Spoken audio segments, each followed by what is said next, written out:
Bonjour à tous, j'espère que vous allez bien. Alors aujourd'hui, petite vidéo pour vous montrer comment vous pouvez ajouter donc assez simplement donc dans vos rich text, donc typiquement donc dans vos articles de blog, dans votre rich text, des éléments comme des bandeaux CTA typiquement ou encore des bandeaux peut-être voir aussi ou lire aussi avec du coup des liens pour votre maillage, etc. Des éléments qui vous permettent de power up donc vos rich text et d'ajouter des éléments un peu très personnalisés qui permettent d'améliorer l'expérience et également d'apporter plus de valeur dans vos contenus, donc du tableau ou autre. Je vous montre tout de suite comment j'ajoute ça dans Webflow. C'est parti. Donc on se retrouve tout de suite donc, dans le Powerful Rich Text donc de Web de FinSuite. Vous aurez le lien directement dans l'espace commentaire, donc n'hésitez pas à aller voir.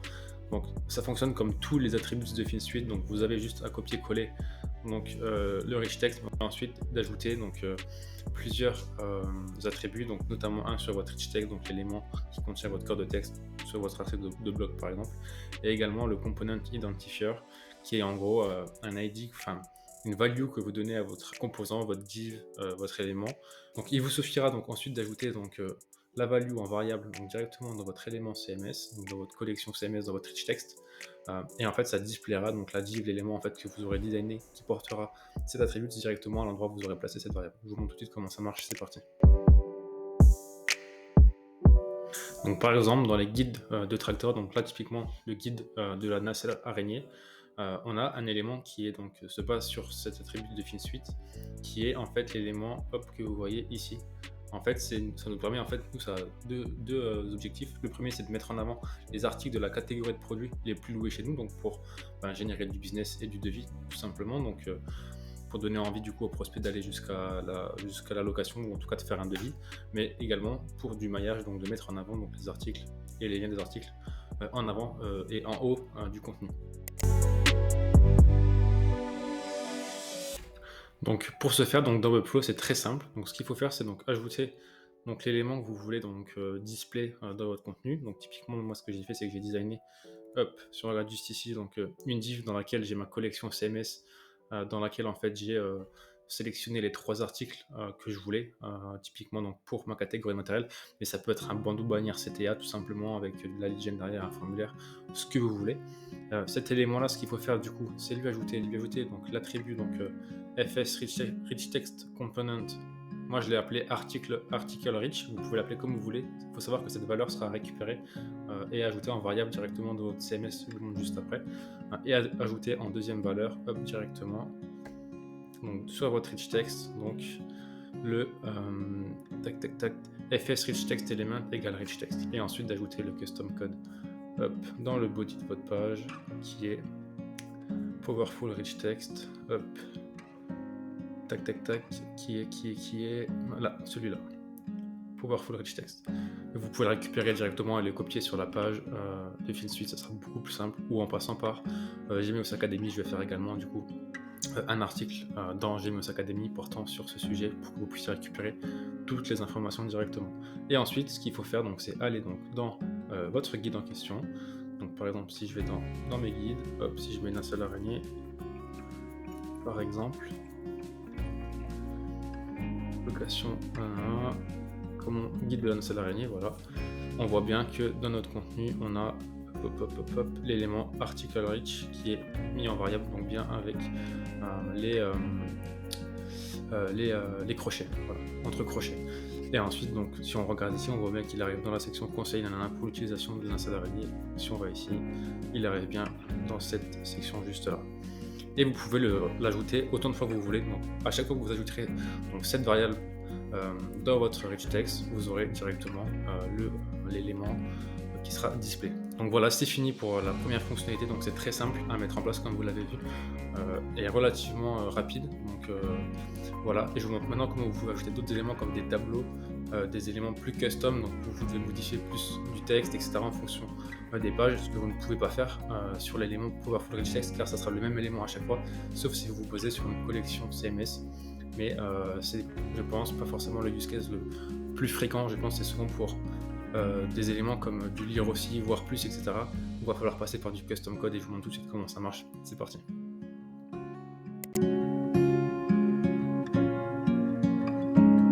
Donc Pour ajouter des éléments custom, la meilleure façon, c'est de le faire en custom code. Ça vous permettra ensuite de modifier les liens, le texte que vous voulez mettre en avant, même des images. Donc, je vous montre comment ça marche. Donc, la première chose à faire, moi, ce que je fais, c'est que je vais sur la page en question dans laquelle je voudrais ajouter mon rich text. Donc, ça va être ma page template de blog, en fait. Dedans, ce que je fais, c'est que je vais designer en fait la section que je veux. Donc, par exemple, je vais faire quelque chose de très rapide. Ça va pas être forcément un super design, mais c'est pour vous montrer comment ça fonctionne. Donc, je vais l'appeler div. Là, je vais l'appeler par exemple banner CTA. Je vais faire ça assez rapidement. Je vais lui mettre un background. Tac. Background black. Allez, hop. On va lui mettre un.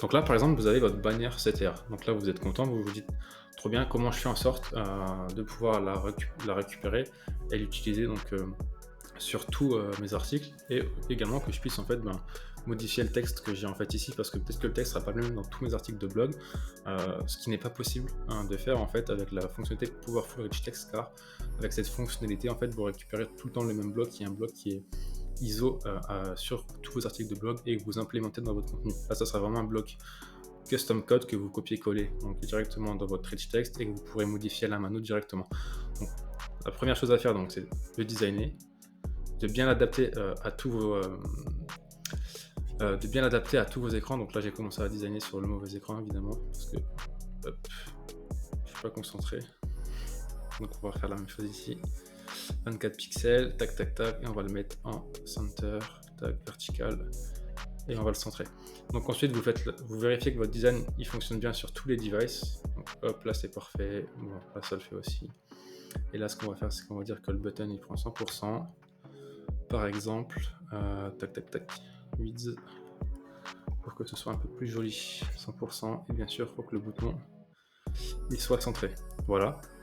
Et ce qu'on peut faire également pour s'assurer qu'il y aura toujours une bonne marge donc, entre le texte et mon élément qui sera imbriqué dans mon contenu, c'est de lui ajouter directement en fait une marge au-dessus et en dessous. Donc moi ce que je fais c'est top-bottom, après j'ai mon design system, donc j'utilise mes classes comme ça, hop, donc là j'ai une marge de 24 pixels au-dessus et en dessous qui se met automatiquement en RM. D'ailleurs si vous voulez que je vous fasse une vidéo sur le design system que j'ai mis en place, j'utilise pas celui de FinSuite parce que je le trouve un peu trop restrictif. J'en ai fait un maison, donc n'hésitez pas à me dire si vous voulez que je vous le présente et que je vous le partage en commentaire. Donc une fois que là on est bon, ce qu'on peut faire c'est qu'on va récupérer en fait, on va ouvrir directement une nouvelle page vierge, hop, on va faire un nouveau site, on va veiller que ce soit vraiment un site qui soit vierge, parce qu'il faut récupérer seulement le code de cette section là, de cette div là, de l'élément que vous voulez ajouter, imbriquer dans votre custom code. Donc là ce qu'on fait c'est qu'on récupère, d'ailleurs une bonne pratique comme vous voyez là c'est que j'ai ajouté vraiment des classes qui sont sur mon design system, et c'est vraiment bien d'utiliser ces classes là, ça veut dire parce que du coup lorsque vous allez récupérer le custom code, en tout cas le code de cet élément, et l'ajouter en custom code dans votre rich text, vous pourrez modifier les éléments sur la base et ça récupérera également les éléments sur la base de votre design system. Donc là si moi je mets isBackgroundBlack comme classe et que demain mon background black il change de couleur, etc., tous mes éléments du custom code vont également être modifiés. Vous voyez, pareil si je mets margin top bottom 24 et que demain je me dis que c'est pas assez, que je vais mettre 32, j'irai juste dans mon custom code, je mettrai 32 ou 24 et j'aurai bien 32 pixels au-dessus et en dessous de marge. Donc une fois qu'on a ça, on copie donc notre bannière tout simplement, hop, on la colle à l'élément qu'on veut. Donc là évidemment vu qu'il n'y a pas de style guide, il n'y a pas de design system, il n'arrive pas à me récupérer les différents éléments, mais ils sont bien présents. Faut pas faire attention au design. Donc une fois que vous avez ça, hop, vous faites copier le code tout simplement. Donc là on va copier le code. Très important de ne pas copier le body parce qu'il faut un seul body par page. Donc si vous ajoutez un body à chaque fois, un body à chaque fois que vous ajoutez un élément dans le custom code, ça va vous créer des problèmes et c'est pas du tout bon. Pareil, pas important de récupérer le script là. C'est pas des scripts, enfin récupérer vraiment seulement la div en fait. C'est vraiment la seule chose que je peux vous recommander, c'est récupérer la div dans laquelle vous avez les différents éléments. Vous retournez dans votre Webflow. Par exemple, si on va dans hop, article de blog, dans le dernier, hop, et qu'on l'ajoute juste ici, on fait donc custom code, on ajoute bien l'élément code, et bien sûr important d'ajouter le CSS. Donc on retourne dans Webflow et on ajoute le CSS. Donc on fait commande A, tac. Donc on copie bien tout le code. Hop, on ajoute bien sûr la balise style parce que c'est plus la même chose. Pour ajouter du CSS.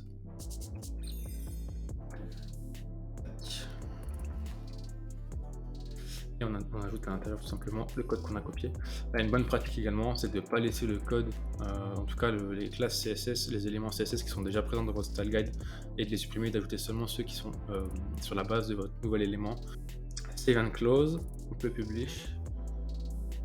Hop. Si on va directement sur le site de Gmeo, c'est qu'on va donc dans l'article de blog en question, on pourra directement tester le résultat. Hop. Donc vous voyez, on a bien notre CTA qui est en place et qui est juste bien. Donc pour modifier les différents éléments, la seule chose à faire, donc si vous voulez le copier ou le coller donc dans un autre article de blog et modifier les différents éléments, ce que vous faites, c'est que vous allez dans votre embed ici et vous modifiez le texte là, qui sera en fait le texte de votre bannière, le texte du bouton, et bien sûr il faut ajouter ici dans le Ahref le lien tout simplement. Et ensuite, une très bonne pratique que je peux vous présenter également, c'est d'ajouter donc directement, de créer une page Notion avec tous vos custom codes. Ça vous permettra de gagner beaucoup de temps avec les éléments custom. Donc par exemple, le lire aussi qu'on a nous avec un lien qui ramène vers un article de blog en question, directement vos tableaux par exemple, link sans image, link avec image, enfin tous les éléments qui sont pertinents pour vous et que vous voulez réutiliser à maintes reprises donc sur votre site, dans vos éléments custom. Ça vous permettra de gagner beaucoup de temps et d'éviter d'aller retourner à chaque fois dans votre élément, dans votre collection CMS, de regarder c'est quel élément, de copier-coller. Enfin, c'est vraiment une perte de temps qui n'est pas négligeable. Donc voilà, donc c'en est fini pour aujourd'hui. Donc comme vous l'avez compris, c'est assez simple à mettre en place. C'est super intéressant du coup pour vous démarquer de la concurrence avec des éléments qui sont très custom et qui permettent d'apporter de la valeur, notamment pour vous mettre en avant avec de la proposition de valeur, pour générer du lead avec tout simplement en fait du CTA, du bandeau CTA, pour ajouter en fait, du contexte à vos éléments avec du tableau pour mettre en avant par exemple un avant, après, un avantage, inconvénient, des bullet points avec qu'est-ce qui est positif avec par exemple des checks ou des crosses, enfin des croix tout simplement. Donc voilà, donc n'hésitez pas à me dire si ça vous a plu, si vous avez appris des choses. Donc, ça me ferait plaisir d'avoir vos retours directement donc, en commentaire encore une fois. Donc ceux qui ne sont pas abonnés, n'hésitez pas à vous abonner et à activer la petite cloche. On est bientôt à 1000 abonnés. Donc, on va passer les 800 d'ici peu de temps. Donc n'hésitez pas encore une fois à aller voir donc, directement sur Gmeos Academy. Vous allez retrouver donc tous les tutoriels donc, pour mettre en place les différents éléments, que ce